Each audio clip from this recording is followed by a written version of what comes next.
Royal Challengers Bengaluru అంటే ఒకప్పుడు గుర్తొచ్చేవి star ఆటగాళ్లు, కోట్లాది అభిమానులు, భారీ అంచనాలు. కానీ టైటిల్ మాత్రం అందని ద్రాక్ష. ఎన్నో సంవత్సరాలు Virat Kohli, AB de Villiers, Chris Gayle లాంటి దిగ్గజాలు ఆడినా ట్రోఫీ మాత్రం ఆర్సీబీ చేతికి రాలేదు. అయితే ఆ కథను మార్చడానికి ఎక్కడి నుంచో ఓ సైలెంట్ హీరో వచ్చాడు. సోషల్ మీడియాలో పెద్ద హడావుడి లేదు. మైదానంలో ఆగ్రహ ప్రదర్శనలు లేవు. కానీ బ్యాట్ చేతిలో ఉంటే బౌలర్లకు నిద్ర పట్టదు. కెప్టెన్‌గా ఉంటే ప్రత్యర్థులకు దారి కనిపించదు. అతడే రజత్ పాటీదార్. స్టార్ కాదు, కానీ సూపర్ లీడర్. ఆర్సీబీకి కెప్టెన్సీ వచ్చినప్పుడు పెద్దగా ఎవరు అంచనాలు పెట్టుకోలేదు. స్టార్ ఇమేజ్ లేదు. అంతర్జాతీయ క్రికెట్‌లో పెద్ద పేరు లేదు. కానీ జట్టును ఎలా నడిపించాలో మాత్రం అతడికి బాగా తెలుసు. గత సీజన్‌లో ఆర్సీబీకి తొలి ఐపీఎల్ టైటిల్ అందించి 18 ఏళ్ల నిరీక్షణకు తెరదించాడు. ఆ విజయం ఒక అద్భుతమని అనుకున్న వాళ్లకు ఈ సీజన్‌లో మరోసారి కప్ గెలిచి సమాధానం చెప్పాడు. వరుసగా 2 ఐపీఎల్ టైటిల్స్ అందించి ఆర్సీబీ చరిత్రలోనే అత్యంత విజయవంతమైన కెప్టెన్‌గా నిలిచాడు. ప్లే ఆఫ్స్ అంటే పాటీదార్‌కు పండుగ.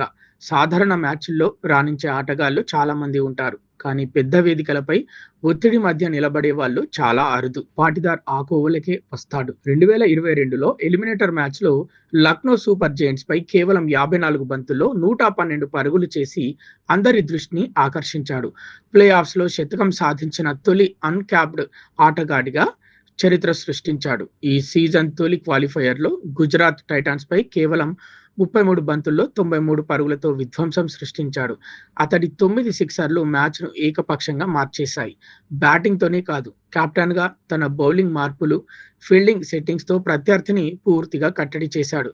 మిడిల్ ఓవర్లను పవర్ ప్లేగా మార్చిన బ్యాటర్. 4 స్థానంలో బ్యాటింగ్‌కు రావడం అంటే సాధారణంగా కష్టమైన పని. అప్పటికే పవర్ ప్లే ముగుస్తుంది. ఫీల్డర్లు బౌండరీ వద్దుంటారు. స్కోరింగ్ కష్టమవుతుంది. కానీ పాటీదార్‌కు ఇవేమీ అడ్డంకులు కావు. అతడు క్రీజులోకి వచ్చిన క్షణం నుంచి దాడే. మొదటి బంతైనా సరే తన రేంజ్‌లో పడితే స్టాండ్స్‌లోకి పంపిస్తాడు. పరిస్థితులు ఎలా ఉన్నా బౌలర్ ఎవడైనా షాట్ మాత్రం ఆగదు. అందుకే క్రికెట్ విశ్లేషకులు అతడిని మిడిల్ ఓవర్లను పవర్ ప్లేగా మార్చే బ్యాటర్‌గా అభివర్ణిస్తారు. టెక్నిక్ నుంచి విధ్వంసం వరకు. కెరీర్ ప్రారంభంలో పాటీదార్ చాలా సాంప్రదాయబద్ధంగా బ్యాటింగ్ చేసేవాడు. టెక్నిక్‌కు ప్రాధాన్యం ఇచ్చేవాడు. కానీ ఆధునిక టీ20 క్రికెట్ అవసరాలను అర్థం చేసుకున్నాడు. సురేష్ రైనా, అభిషేక్ శర్మ లాగా తన ఆటను మార్చుకున్నాడు. పవర్ హిట్టింగ్‌పై దృష్టి పెట్టాడు. ఫలితంగా ఇప్పుడు లీగ్‌లో అత్యంత ప్రమాదకరమైన మిడిల్ ఆర్డర్ బ్యాటర్లలో ఒకటిగా ఎదిగాడు. భారత జట్టుకు మరో అవకాశం రావాల్సిందేనా? దేశవాళీ క్రికెట్‌లోనూ, ఐపీఎల్‌లోనూ అద్భుత ప్రదర్శనలతో భారత జట్టులోకి అడుగుపెట్టిన పాటీదార్‌కు తొలి అవకాశాలు ఆశించినంతగా కలిసి రాలేదు. కొన్ని మ్యాచ్‌లకే పరిమితమై జట్టుకు దూరమయ్యాడు. కానీ ఇప్పుడు పరిస్థితి పూర్తిగా మారిపోయింది.